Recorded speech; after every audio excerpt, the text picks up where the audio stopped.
Hello everyone, ಎಲ್ಲರೂ ಹೇಗಿದ್ದೀರಾ? ಕಮ್ಮಿ ಸಮಯದಲ್ಲಿ ಒಂದು ಅಥೆಂಟಿಕ್ ಸ್ಟೈಲಲ್ಲಿ ಈ ಒಂದು ನಾಟಿ ಸ್ಟೈಲ್ ಬಿರಿಯಾನಿ ಹೇಗೆ ಮಾಡೋದು ಅಂತ ತೋರಿಸ್ತಾ ಇದ್ದೀನಿ. ಇದು ನಿಮ್ಮ ಪ್ರೀತಿಯ ಕೋಸಿಸ್ಟ ವ್ಲಾಗ್. ಒಂದು ಕಮ್ಮಿ ಸಮಯದಲ್ಲಿ ರುಚಿಯಾದ ಬಿರಿಯಾನಿ ರೆಡಿ ಆಗಿಬಿಡುತ್ತೆ. ಏನಿಲ್ಲ, ಇದಕ್ಕೆ ಒಂದು 2 ಈರುಳ್ಳಿ, ಹಾಗೆ ನಿಮ್ಮ ಖಾರಕ್ಕೆ ಎಷ್ಟು ಬೇಕೋ ಅಷ್ಟು 10ರಿಂದ 12 ಮೆಣಸಿನ್ಕಾಯಿ, ಹಾಗೆ ಒಂದು 3 ಈರುಳ್ಳಿನ ಚಿಕ್ಕದಾಗಿ ಹಚ್ಕೊಂಡಿದ್ದೀನಿ ಒಗ್ಗರಣೆಗೆ. ಹಾಗೆ ಕೊತ್ತಂಬರಿ ಸೊಪ್ಪು, ಪುದೀನ ಸೊಪ್ಪು, ಮಸನ್ ಸ್ಟೂಡ್ ಬೇಕೇ ಬೇಕು. ಸ್ವಲ್ಪ ನಾಟಿ ಸ್ಟೈಲ್ ಅಲ್ವಾ, ಸ್ವಲ್ಪ ಜಾಸ್ತಿನೇ ತಗೊಳ್ಳಿ. ಹಾಗೆ ಒಂದು ಇಡಿಯಷ್ಟು ಬೆಳ್ಳುಳ್ಳಿ ತಗೋತಿದ್ದೀನಿ. 1 ಇಂಚಷ್ಟು ನಾನು ಶುಂಠಿ ಕೂಡ ತಗೋತಾ ಇದ್ದೀನಿ. ಒಂದು 8ರಿಂದ 10 ಚಕ್ಕೆ, ಹಾಗೆ ಲವಂಗ, 2 ಏಲಕ್ಕಿ ಕೂಡ ಹಾಕೊಂಡು ಫಸ್ಟು ನಾವು ಅದನ್ನ ಗ್ರೈಂಡ್ ಮಾಡ್ಕೋಬೇಕಾಗತ್ತೆ. ಶುಂಠಿ, ಬೆಳ್ಳುಳ್ಳಿ ಹಾಗೆ ಚಕ್ಕೆ, ಲವಂಗ ಇದನ್ನ ಚೆನ್ನಾಗಿ ನಾವು ಈ ತರ ಪೇಸ್ಟ್ ತರ ರೆಡಿ ಮಾಡ್ಕೋಬೇಕಾಗತ್ತೆ. ಯಾವುದೇ ತರ ತರಿ ರೆಡಿ ಆಗಬಾರ್ದು. ಅನಂತರ ಇನ್ನೊಂದು ಜಾರ್ ತಗೊಂಡು 2ರಿಂದ 3 ಚಿಕ್ಕದಾಗಿ ಹಚ್ಚಿದಂಥ ಈರುಳ್ಳಿ, ಹಾಗೆ ನಮ್ಮ ಖಾರಕ್ಕೆ ಎಷ್ಟು ಬೇಕೋ ಅಷ್ಟು ಹಸಿಮೆಣಸಿನ್ಕಾಯಿ ಹಾಕೊಳ್ಳೋಣ. ಒಂದು ಇಡಿಯಷ್ಟು ಕೊತ್ತಂಬರಿ ಸೊಪ್ಪು ಹಾಗೆ ಪುದೀನ ಸೊಪ್ಪು ಹಾಕೋತಾ ಇದ್ದೀನಿ. ಇದಕ್ಕೆ ತುಂಬ ಟೇಸ್ಟ್ ಕೊಡೋದೇ ಕೊತ್ತಂಬರಿ ಸೊಪ್ಪು ಹಾಗೆ ಪುದೀನ ಸೊಪ್ಪು. ನಾನು ಮಾಡ್ದಂಗೆ ನೀವು ಮಾಡಿದ್ರೆ 100% ಪ್ರತಿ ಸಂಡೇ ಇದೇ ಥರನ ಕೇಳ್ತಾ ಇರ್ತಾರೆ. ನೋಡಿ, ಚೆನ್ನಾಗಿ ಇದನ್ನು ರುಬ್ಕೊಂಬರ್ಬೇಕಾಗತ್ತೆ.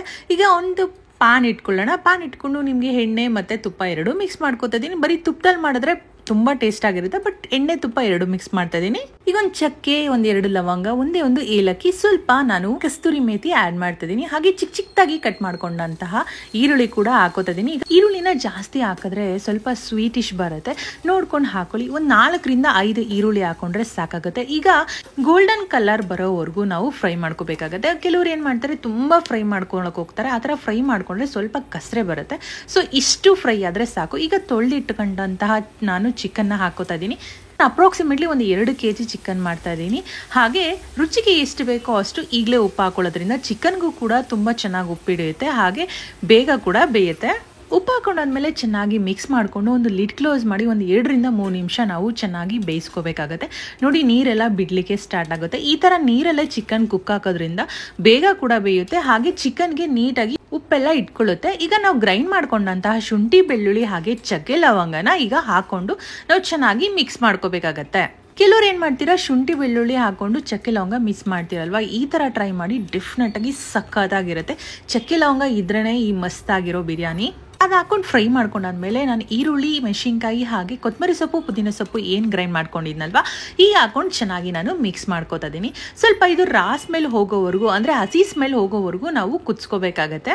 ಹಾಗೆ ಇದಕ್ಕೆ 1 ಟೀ ಸ್ಪೂನ್ ಅಷ್ಟು ಗರಂ ಮಸಾಲ, ಚಿಕನ್ ಮಸಾಲ, ಹಾಗೆ ಒಂದು 2 ಸ್ಪೂನ್ ಅಷ್ಟು ನಾನು ಧನಿಯಾ ಪುಡಿ ಕೂಡ ಹಾಕೋತಾ ಇದ್ದೀನಿ.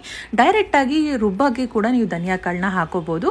ಆ ಥರ ಮಾಡಿಲ್ಲ ಅಂದರೆ ಈ ಥರ ಪೌಡ್ರ್ ಹಾಕೊಂಡು ನೀವು ಚೆನ್ನಾಗಿ ಮಿಕ್ಸ್ ಮಾಡ್ಕೋಬೇಕಾಗತ್ತೆ. ಈಗ ಮತ್ತೆ ಒಂದು 2 ನಿಮಿಷ ಲಿಡ್ ಕ್ಲೋಸ್ ಮಾಡಿ ಸಿಮ್ಮಲ್ಲಿ ಇಟ್ಕೊಂಡು ಕುಕ್ ಮಾಡಬೇಕಾಗತ್ತೆ. ಈಗ ಒಂದು 4ರಿಂದ 5 ಟೊಮೆಟೊ, ನಾನು ನಾಟಿ ಟೊಮೆಟೊ ಹಾಕೋತಾ ಇದ್ದೀನಿ, ಹುಳಿಯಾಗಿ ಚೆನ್ನಾಗಿರುತ್ತೆ ಅಂತ. ಈಗ ಚೆನ್ನಾಗಿ ಹಾಕೊಂಡು ಮಿಕ್ಸ್ ಮಾಡ್ಕೊಳ್ಳೋಣ. ಬೇಕಿದ್ರೆ ನೀವು ಫಾರ್ಮ್ ಟೊಮೆಟೊ ಕೂಡ ಹಾಕೋಬಹುದು, ಬಟ್ ಸ್ವಲ್ಪ ಅದು ಹುಳಿ ಅಂಶ ಕಮ್ಮಿ ಇರುತ್ತೆ. ಚಿಕನ್ ಒಂದು 60% ಚೆನ್ನಾಗಿ ಕುಕ್ ಆಗಿದೆ. ಈಗ ತೊಳ್ಕೊಂಡಂತಹ ಅಕ್ಕಿನ ಹಾಕೊಂಡು ನೀವು ಎಷ್ಟು, ಇವಾಗ 2 kg ಅಕ್ಕಿಗೆ ನಾನು 1 kg ಅಷ್ಟು ನಾನು ಅಕ್ಕಿ ಹಾಕೋತಾ ಇದ್ದೀನಿ. ಇಲ್ಲ, ನೀವು 2 kg ಚಿಕನ್ಗೆ 1.5 kg ಅಕ್ಕಿ ಕೂಡ ಹಾಕೋಬಹುದು, ಬಟ್ ನಾನು 1 kg ರೈಸ್ ಹಾಕೊಂಡಿದ್ದೀನಿ. ನಾನು ಯೂಸ್ ಮಾಡಿರೋದು ನಾರ್ಮಲ್ ಸೋನಾ ಮಸೂರಿ ರೈಸೇ ಯೂಸ್ ಮಾಡಿದ್ದೀನಿ. ಯಾವುದೇ ಕಾರಣಕ್ಕೂ ನಾವು ರೈಸ್ ಹಾಕಾದ್ಮೇಲೆ ಇಮಿಡಿಯೇಟ್ಲಿ ನೀರು ಹಾಕ್ಲಿಕ್ಕೆ ಹೋಗ್ಬಾರ್ದು. ಒಂದು 2ರಿಂದ 3 ನಿಮಿಷ ಚೆನ್ನಾಗಿ ಮಸಾಲೆಲೆ ರೈಸ್ನ ಚೆನ್ನಾಗಿ ನಾವು ಕುಕ್ ಮಾಡ್ಕೋಬೇಕಾಗತ್ತೆ. ಅನಂತರ ನಾವು ಮೆಜರ್ಮೆಂಟ್ ನೋಡಿಕೊಂಡು ಅಕ್ಕಿ ಹಾಕೋಬೇಕಾಗತ್ತೆ. ನೀರು ಹಾಕ್ಬೇಕಾದ್ರೆ ಸ್ವಲ್ಪ ಕಮ್ಮಿ ಹಾಕೊಳ್ಳಿ, ಉಡುಡಿಯಾಗಿ ಚೆನ್ನಾಗಿ ಬರುತ್ತೆ. ಈಗ ಉಪ್ಪು ಖಾರ ಎಲ್ಲ ಕರೆಕ್ಟ್ ಆಗಿದೆಯಾ ನೋಡಿಕೊಂಡು ಒಂದು 2 ನಿಮಿಷ ನೀವು ಲಿಡ್ ಕ್ಲೋಸ್ ಮಾಡಿ ಈ ಥರ ಕುಕ್ ಮಾಡ್ಕೋಬೇಕಾಗತ್ತೆ. ಈಗ ನೋಡ್ಬೋದು ಎಷ್ಟು ಚೆನ್ನಾಗಿ ಕುಕ್ ಆಗ್ತಿದೆ ಅಂತ. ಬಿರಿಯಾನಿ ತುಂಬ ಫ್ಲೇವರ್ಫುಲ್ ಆಗಿ ಬರಬೇಕು ಅಂದರೆ ಫಸ್ಟು ನಾವು ರೈಸ್ನ ಮಸಾಲಲ್ಲೇ ಹುರ್ಕೋಬೇಕಾಗತ್ತೆ. ಅಂದರೆ 2ರಿಂದ 3 ನಿಮಿಷ ಮಸಾಲಲ್ಲೇ ಚೆನ್ನಾಗಿ ನಾವು ಫ್ರೈ ಮಾಡ್ಕೋಬೇಕಾಗತ್ತೆ. ನೆಕ್ಸ್ಟ್ ಅದಾದಮೇಲೆ ಮೆಜರ್ಮೆಂಟ್ ನೋಡಿಕೊಂಡು ನಾವು ನೀರು ಹಾಕೋದ್ರಿಂದ ತುಂಬ ಉಡುಡಿಯಾಗೂ ಬರುತ್ತೆ, ತುಂಬ ಫ್ಲೇವರ್ಫುಲ್ ಆಗೂ ಇರುತ್ತೆ. ಇವಾಗ ಅನ್ನ ಒಂದು 60% ಆದಮೇಲೆ ಸ್ವಲ್ಪ ಕೊತ್ತಂಬರಿ ಸೊಪ್ಪು ಹಾಗೆ ಒಂದು 2 ಸ್ಪೂನ್ ಅಷ್ಟು ತುಪ್ಪ ಹಾಕೊಂಡು ಚೆನ್ನಾಗಿ ನಾವು ಮಿಕ್ಸ್ ಮಾಡ್ಕೋಬೇಕಾಗತ್ತೆ. ಜಾಸ್ತಿ ಕೆತ್ತಲಕ್ಕೆಲ್ಲ ಹೋಗಬೇಡಿ. ಮೇಲ್ಗಡೆ ಸ್ವಲ್ಪ ಈ ಥರ ಮಾಡೋದ್ರಿಂದ ನೀಟಾಗಿ ಅದು ತುಪ್ಪ ಎಲ್ಲ ಎನ್ಹೆನ್ಸ್ ಆಗಿ ಬರುತ್ತೆ, ಟೇಸ್ಟು ಹಾಗೆ ಫ್ಲೇವರ್ ಕೂಡ.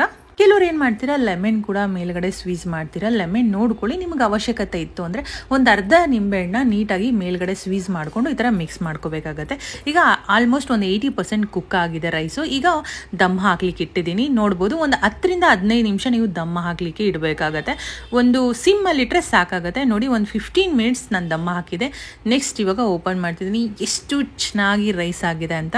ಏನಿಲ್ಲ, ಬಿರಿಯಾನಿಗೆ ಸ್ವಲ್ಪ ನೀರಿನ ಕ್ವಾಂಟಿಟಿ ಕಮ್ಮಿ ಹಾಕೋದ್ರಿಂದ, ಚಿಕನಲ್ಲೇ ಆಲ್ರೆಡಿ ಸ್ವಲ್ಪ ನೀರಿನ ಅಂಶ ಇರುತ್ತಲ್ವಾ, ಸೊ ನೋಡಿಕೊಂಡು ನೀರನ್ನ ನಾವು ಕಮ್ಮಿ ಹಾಕೋದ್ರಿಂದ ಇಷ್ಟು ಚೆನ್ನಾಗಿ ನಾವು ಉಡುಡಿಯಾಗಿ ರೈಸ್ ಆಗುತ್ತೆ. ಹೆವಿ ಮಸಾಲೆ ಇರಲ್ಲ, ಲೈಟ್ ಆಗಿರುತ್ತೆ, ತುಂಬ ಚೆನ್ನಾಗಿರುತ್ತೆ. ನೀವು ಒಂದ್ಸಲ ಮಾಡ್ಕೊಳ್ಳಿ, ಪ್ರತಿ ಸಂಡೇನೂ ಕೂಡ ಇದೇ ಟ್ರೈ ಮಾಡ್ತಿರ್ತೀರ. ಮಾರ್ನಿಂಗ್ ಟಿಫನ್ಗೆ ಇದೇ ಇರುತ್ತೆ. ಈ ವಿಡಿಯೋ ನಿಮಗೆ ಇಷ್ಟ ಆಗಿದ್ರೆ, ಅಂದರೆ ನಾನು ಮಾಡಿದಂತಹ ಈ ಬಿರಿಯಾನಿ ನಿಮಗೆ ಇಷ್ಟ ಆಗಿದ್ರೆ, ನೀವು ಫ್ಯಾಮಿಲಿ ಫ್ರೆಂಡ್ಸ್ ಜೊತೆಗೆ ಶೇರ್ ಮಾಡಿ. ಹಾಗೆ ಸಬ್ಸ್ಕ್ರೈಬ್ ಮಾಡದೆ ನೋಡ್ತಾ ಇರ್ತೀರಾ, ದಯವಿಟ್ಟು ಸಬ್ಸ್ಕ್ರೈಬ್ ಮಾಡ್ಕೊಳ್ಳಿ. ನಿಮ್ಮ ಕೋಸಿಸ್ಟರ್ ವ್ಲಾಗ್ಗೆ ಸಪೋರ್ಟ್ ಮಾಡಿ. Thank you for watching. Love you all.